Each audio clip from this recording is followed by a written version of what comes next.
مضموم سیاسی مقاصد کے لیے عوام کی جانوں سے کھیلنے والی مودی حکومت کی سازشوں کا پردہ فاش ہو گیا، جہاں پلوامہ حملے سے متعلق ہوشربا انکشافات سامنے آئے۔ بھارتی رہنما سنتان پانڈے نے مودی اور بی جے پی کو فالس فلیگ آپریشن کے ذریعے اقتدار حاصل کرنے کا ذمہ دار قرار دیتے ہوئے کہا کہ 2019 کا پلوامہ حملہ کسی غیر ملکی کارروائی کا نتیجہ نہیں بلکہ بی جے پی کی ایک منظم سازش تھا۔ بھارتی نیوز ایجنسی ANI کے مطابق سنتان پانڈے نے واضح کیا کہ بی جے پی نے اپنی نااہلی چھپانے اور عوامی جذبات بھڑکانے کے لیے یہ ڈھونگ رچایا، جبکہ آج تک یہ وضاحت نہیں دی جا سکی کہ حملے میں استعمال ہونے والا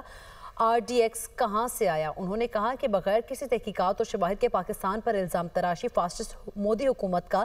مستقل وتیرہ بن چکی ہے۔ ماہرین کے مطابق ممبئی حملے، پلوامہ سمجھوتا ایکسپریس اور پہلگام جیسے واقعات مودی حکومت کے پرانے فالس فلیگ طریقہ کار کا حصہ ہیں، جنہیں بھارتی عوام اب بخوبی پہچان چکے۔